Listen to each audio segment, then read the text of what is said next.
Life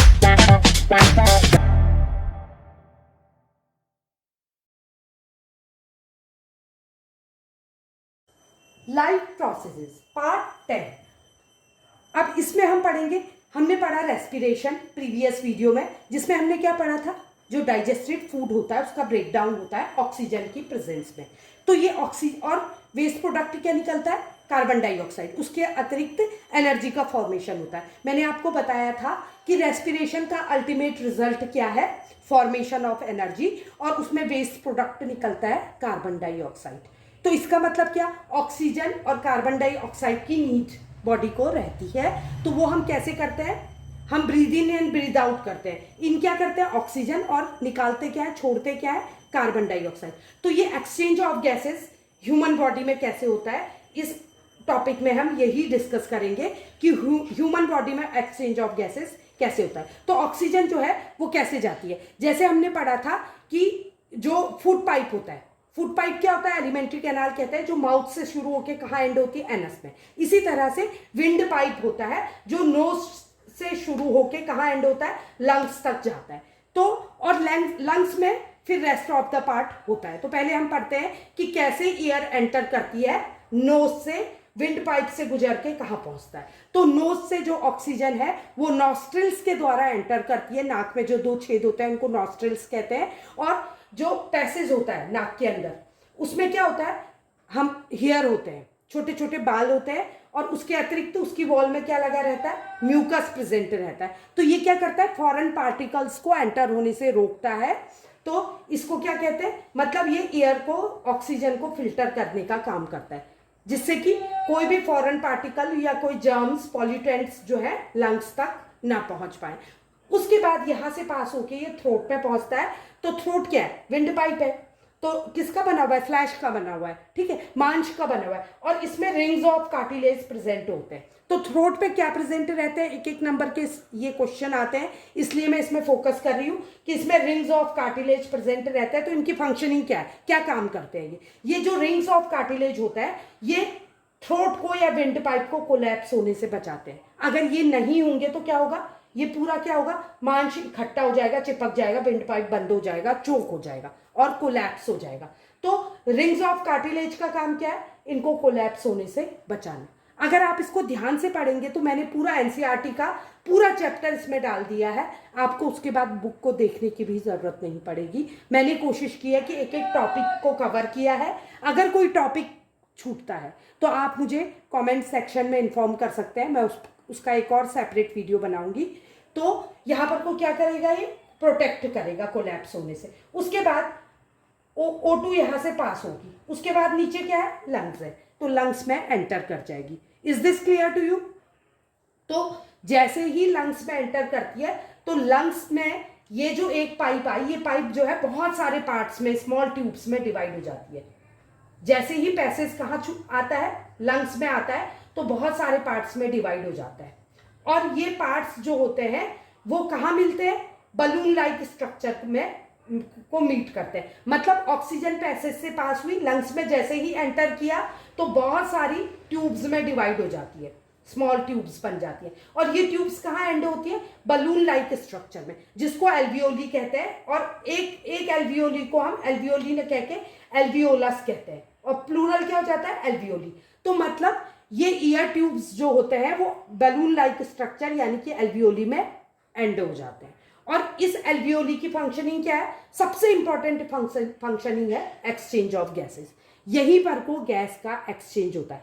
gas enter तो करती है नोज से और आ जाती है लंग्स में, और कार्बन डाइऑक्साइड क्या कहाँ निकलती है, वेस्ट प्रोडक्ट में, रेस्पिरेशन में, सारे सेल्स में निकलती है। और सेल्स से वो कैसे आती है, सेल्स से वो लंग्स तक लाई जाती है, किसके द्वारा, मैंने आपको बताया था कि हमारे शरीर की जो गाड़ी है वो है ब्लड, और रोड को क्या है, ब्लड वेसल्स है। तो ब्लड वेसल्स से होते हुए ब्लड क्या करता है, कार्बन डाइऑक्साइड को कैरी करके लाता है और कहाँ छोड़ देता है, एल्वियोली में छोड़ देता है। तो कार्बन डाइऑक्साइड को कहाँ ड्रॉप किया जाता है, मतलब बस स्टॉप कहाँ है, ब्लड का बस स्टॉप एल्वियोली है। तो एल्वियोली में वो कार्बन डाइऑक्साइड को ड्रॉप कर लेता है, और एल्वियोली में ही क्या पहुंच जाती है हमारी, ऑक्सीजन पहुंच जाती है, कहां से, नॉस्ट्रिल थ्रोट से होते हुए पैसेज से गुजर के कहां पहुंच जाती है, एल्वियोली में पहुंच जाती है, और एल्वियोली से ये ऑक्सीजन को अपनी बस में बैठा लेता है और कार्बन डाइऑक्साइड को उतार देता है। इसीलिए एल्वियोली का मोस्ट इंपॉर्टेंट फंक्शन है एक्सचेंज ऑफ गैसेस, और इस एक्सचेंज ऑफ गैसेस के लिए जगह की जरूरत होती है, तो एल्वियोली वो जगह प्रोवाइड करता है, provides surface area.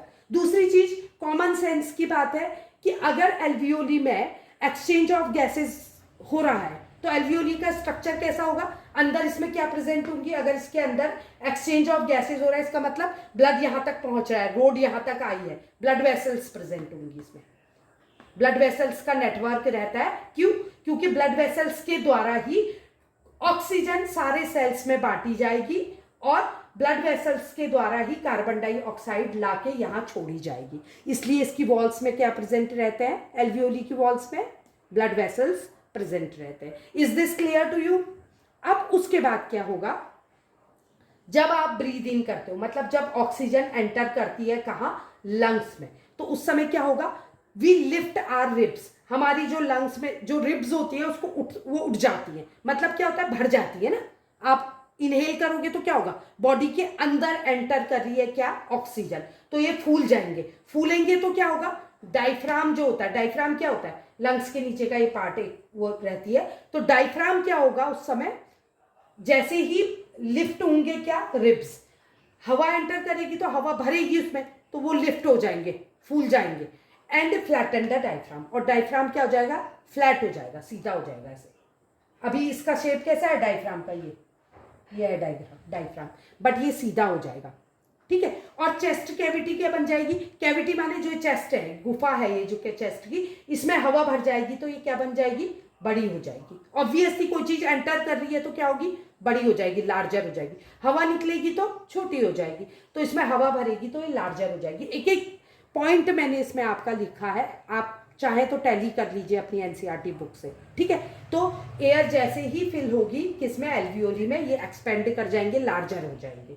Is this clear to you? अब कुछ इंपॉर्टेंट पॉइंट्स में इसके आपको समझाऊंगी कि इसमें क्या होता है, जैसे ही एल्वियोली में ऑक्सीजन एंटर करती है तो क्या होता है, इसके पास सफिशिएंट एयर ये रखता है अपने पास, इसमें एयर का वॉल्यूम काफी होता है, तो जो एयर यहां पर को एंटर करती है एल्वियोली में, उसको क्या करता है, ब्लड में प्रेजेंट हीमोग्लोबिन एक पिगमेंट होता है, रेस्पिरेटरी पिगमेंट कहते हैं। क्यों कहते हैं रेस्पिरेटरी पिगमेंट, क्योंकि वो रेस्पिरेटरी पिगमेंट यानी कि हीमोग्लोबिन ही एल्वियोली से ऑक्सीजन को अपने साथ ले जाता है, पकड़ के अपने साथ ले जाता है, किसमें, ब्लड में बैठा के, किसको बांटता है, मैंने जैसे बताया था आपको कि डाइजेशन के बाद जो डाइजेस्टेड फूड होता है उसको ब्लड में वो डिसॉल्व होके सेल को प्रसाद की तरह बांट दिया जाता है।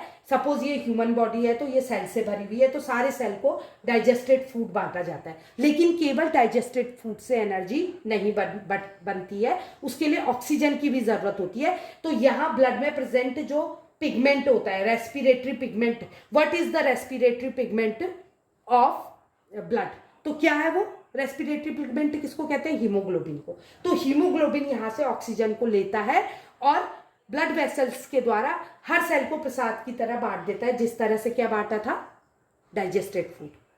तो हर सेल को जब डाइजेस्टेड फूड यानी कि ग्लूकोज भी मिल जाता है और ऑक्सीजन भी मिल जाता है, तो ऐसे तब यहां पर को प्रोसेस चालू होती है ग्लूकोज के ब्रेकडाउन की और एनर्जी के फॉर्मेशन की।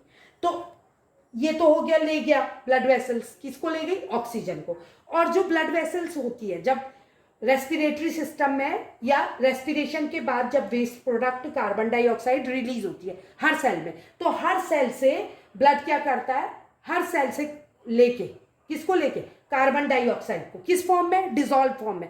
कार्बन डाइऑक्साइड ज्यादा सॉल्युबल होती है वाटर में, ऑक्सीजन की अपेक्षा ज्यादा घुल जाती है, तो इसलिए ऑक्सीजन को तो कौन ले जाता है ब्लड में से, हीमोग्लोबिन। लेकिन कार्बन डाइऑक्साइड जो होती है वो ब्लड में डिसॉल्व हो जाती है और हर सेल से उठा के ब्लड कहाँ ले जाता है, उसको मूव करके एल्वियोली में छोड़ देता है, वहां ड्रॉप करता है कार्बन डाइऑक्साइड को और ले लेता है ऑक्सीजन को। तो ये प्रोसेस कहाँ चलती है, एक्सचेंज ऑफ गैसेस एल्वियोली में ली जाती है, नॉस्ट्रिल्स के द्वारा गैस अंदर, बट एक्सचेंज ऑफ गैसेस जो होती है वो लंग्स के एल्वियोली पार्ट में होती है।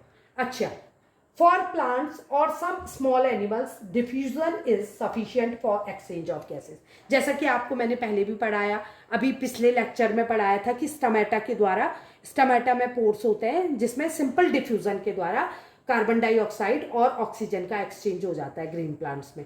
और कुछ यूनिसेलुलर ऑर्गेनिज्म में भी ये प्रोसेस इजीली हो जाती है, जैसे अमीबा में डिफ्यूजन के द्वारा एक्सचेंज ऑफ गैसेज हो जाता है। बट मल्टीसेलुलर ऑर्गेनिज्म या बहुत बड़े बड़े ऑर्गेनिज्म में अलग अलग पार्ट होते हैं, इसलिए उनके पास क्या होता है, सिंपल डिफ्यूजन के द्वारा एक्सचेंज ऑफ गैसेस नहीं होता है, उसमें एक कॉम्प्लेक्स क्या होती है, पूरी प्रोसेस चलती है। जैसे कि हमारे में कहाँ होता है, मैंने अभी पहले बताया था आपको, कहाँ, एल्वियोली में। और इसके लिए रेस्पिरेटरी पिगमेंट क्या होता है, जो कि ऑक्सीजन को लेता है। ब्लड में प्रेजेंट रेस्पिरेटरी पिगमेंट कौन है, हीमोग्लोबिन, ठीक है। और जो किस में प्रेजेंट रहता है, आरबीसी में। Is this clear to you? अगर वीडियो पसंद आया तो लाइक, सब्सक्राइब और शेयर करें। Thank you.